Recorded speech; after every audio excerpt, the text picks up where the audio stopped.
In part 2 of my Actual Justice Warrior Vash debate review, I said that Vash didn't seem like a real socialist.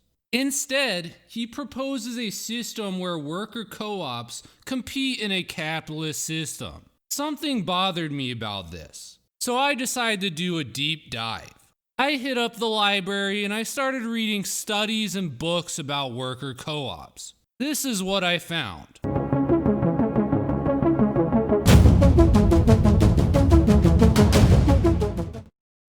Number 1. Most of the studies and data that I could find on worker co-ops come from a single town in Spain. That town is called Mondragon. Number 2. Mondragon is a town where almost all of the businesses are worker co-ops.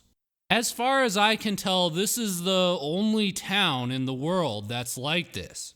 That is why it's the focus of so many studies on worker co-ops.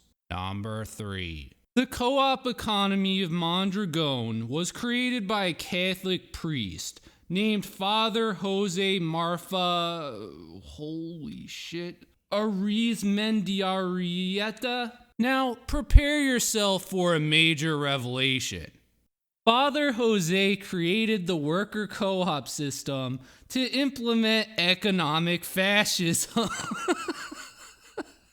This whole time, Vash has been calling everyone a fascist, and he has been advocating for economic fascism. You see, fascist ideology sought an alternative to socialism and capitalism. Father Jose came up with this system that fused the two together to create a fascist economic system.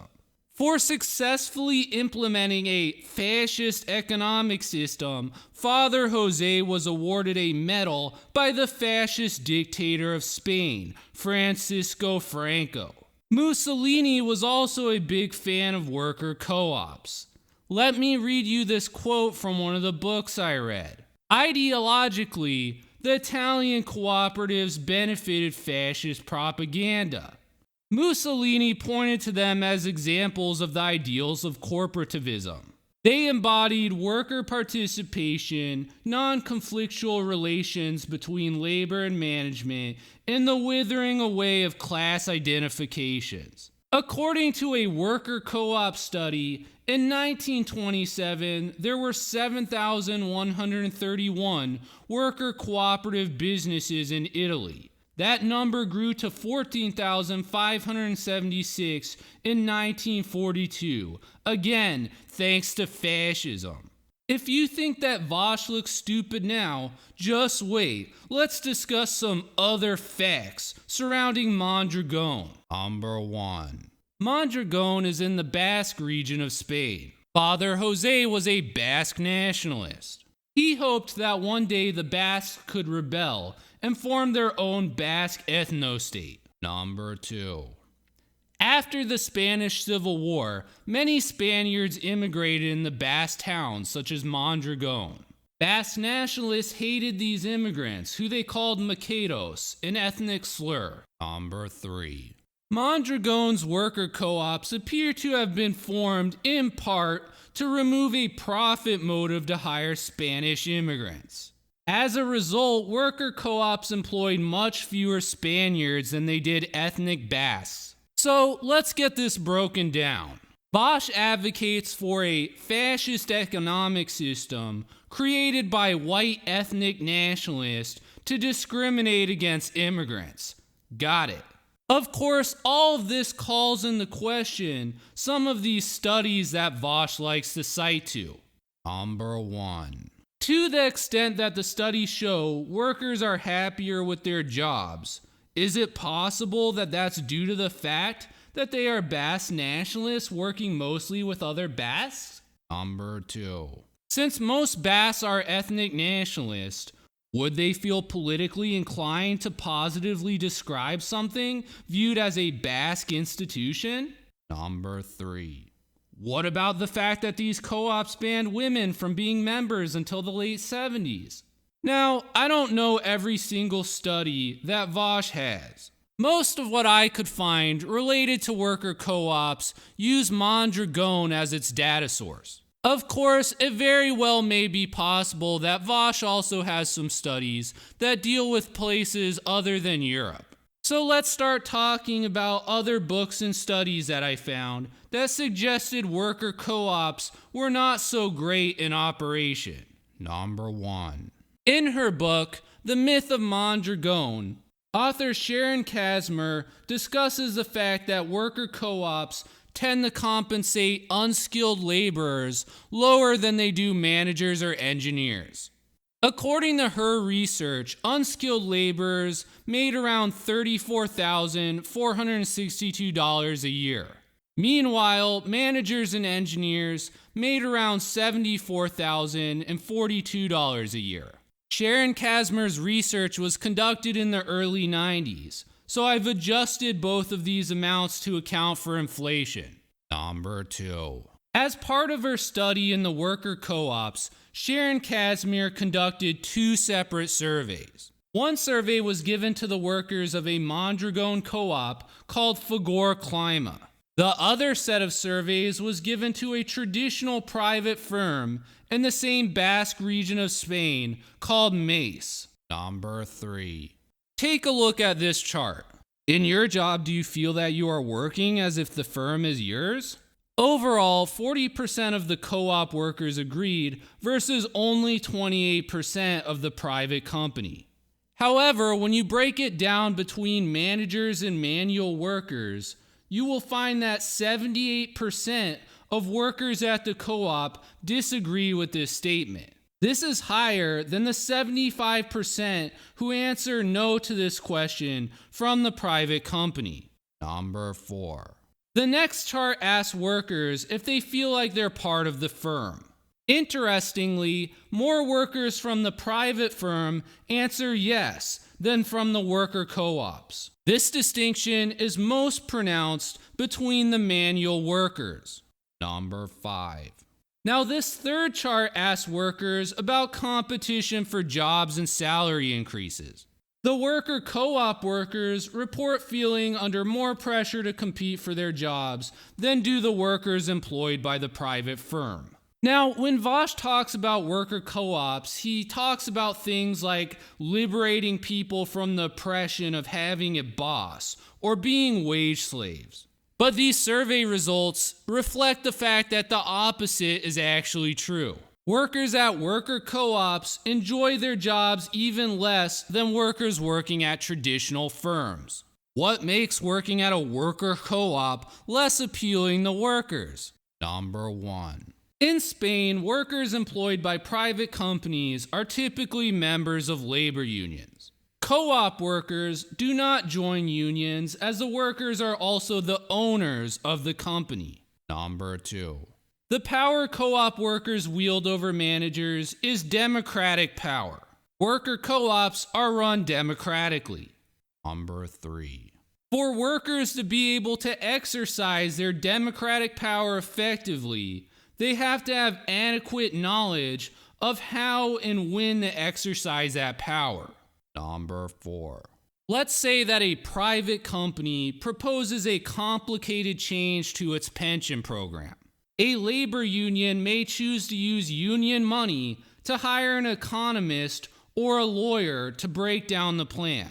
In a worker co-op, though, no entity exists to represent the interest of the workers. Sure, the workers have the democratic power to reject the change. However, their inability to get an expert opinion limits their ability to use their democratic power effectively. So now it's time to call out Vash for his fake socialism, his fake leftism, and expose him as a neoliberal shill.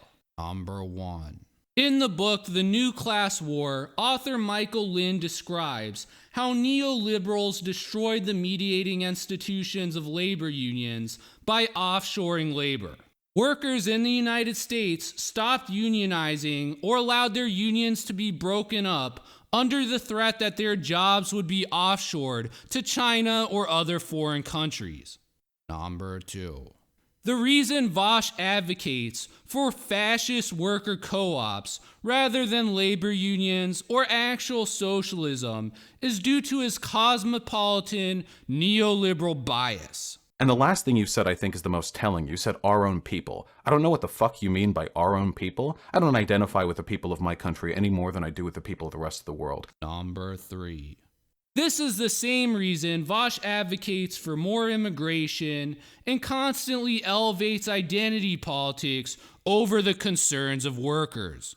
Number 4. The prosecution channel rejects socialism and worker co-ops. Instead, we join UT Austin professor Michael Lynn's recommendation of doing away with globalism and bringing back labor unions as a mediating institution for workers. Real conservatives, like Michael Lynn and myself, are more pro-worker, pro-leftist than fake neoliberal shill Vash could ever hope to be. Now might be a fitting time to conclude this video. However, fuck that. Let's beat this dead horse until there's nothing left. One argument that Vash makes a lot when advocating for worker co-ops is that they are less likely to fire workers during a recession. Now, I will admit everything I read about worker co-ops agrees with Vash on this point. However, Vash failed to give you the full context of why this is. Workers at worker co-ops do not enjoy the same labor protections that workers employed at traditional private firms do. In a time of economic crisis, worker co-ops can end up having almost dictatorial power over its employees. For example, in the 1990s economic crisis, worker co-op Fagor Garagartsa required workers to work 2 to 3 shifts 7 days a week. Imagine being forced to work 90 hours a week, but get paid the same amount as your previous 40-hour-a-week salary. Welcome to the world of worker co-ops. While you are less likely to get laid off by a worker co-op during a recession, you are more likely to get fired for striking. Yes, workers at worker co-ops are not any less likely to strike than workers employed by traditional firms. However, unlike the workers at traditional firms who have protections from being fired during a strike, worker co-op workers have no such protections. For example, during the 1973 Olga strike, 24 co-op workers were fired for going on strike. Let's go over some other studies on workplace democracy. Number 1. A 1988 study by the Caja Laboral Popular, a Basque banking organization, found that engineers employed by worker co-ops were paid 30% less than if they had worked at traditional private firms. Why wouldn't they leave their jobs then? Probably because they're Basque nationalists who would prefer to work with their own people. Number 2. A 1987 study by Donald Wells concluded that worker co-ops are a management strategy to discredit labor unions. He writes, the goal is to change management from making workers obey the command of superiors by making the workers naturally want to obey. Number 3. A 1988 study by Guillermo Grenier indicated that democratizing a workplace in New Mexico was simply a ploy for management to use an industrial psychologist to manipulate workers during team meetings. Vash, while you're playing video games and collecting super chats, I'm reading books and doing research. My channel is growing. You can't ignore me forever. You could have debated me last week and I would have known none of the shit I just talked about in this video. But because you delay, my power level only grows stronger. The ball may be in your court right now, Vaush, but it won't be there forever. Anyways, support small YouTube channels. If you enjoyed my video or any other video by a small YouTube channel, subscribe to them. Thanks.